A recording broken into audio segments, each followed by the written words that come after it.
বাসায় মেহমান আসে কি কি আয়োজন করলাম আর কি করলাম সেটি আপনাদের সাথে শেয়ার করব। সো হ্যালো এভরিওয়ান, আসসালামু আলাইকুম। This is Rose from Rose's diary. চলে আসলাম নতুন একটি ব্লগ নিয়ে। আজকে আমি সকাল সকাল ঘুম থেকে উঠে গিয়েছি, কারণ আজকে আমাদের বাসায় মেহমান আসবে। আর যারা আমার চ্যানেলটি এখনো সাবস্ক্রাইব করেনি, কষ্ট করে সাবস্ক্রাইব করে দিবে। আর এই ক্লিপগুলো আমি রাত থেকে নিয়েছিলাম, যেহেতু বাসায় মেহমান আসবে। আম্মু রাত থেকে পিঠে বানানো শুরু করে দিয়েছিল। এখানে বানাচ্ছিল মুখ পাক্কন পিঠা, আর অন্য সাইডে আমার খালামুনি বানাচ্ছিল সুজির পিঠা।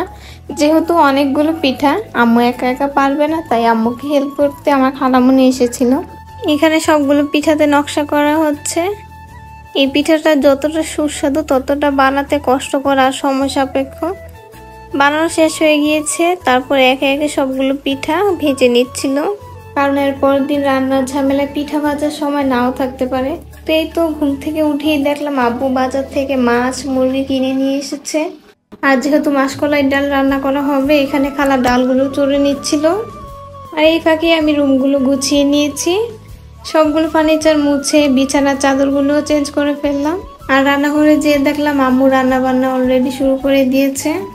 এখানে রান্না করছিল রোস্ট, আর এরপরেই হচ্ছে আস্ত মুরগি রান্না করছিল। আজকের মেহমান হচ্ছে আমার মামা মামি আর ছোট্ট একটা মামাতো ভাই। ও রিসেন্টলি মুসলমানি হয়েছে, তাই ওকে স্পেশাল ফিল করানোর জন্য এই আস্ত মুরগির আয়োজন। আর এখানে গরু মাংসটাও বসিয়ে দিয়েছিল, এটা অলরেডি হয়ে গিয়েছে। এখানে রান্না করছিল মাসকলাই ডাল আর ছিল ফিরনি।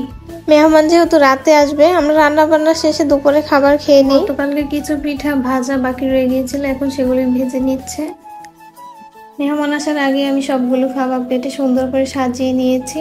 এরপর আর কোনো ক্লিপ নিতে আমার মনে ছিল না।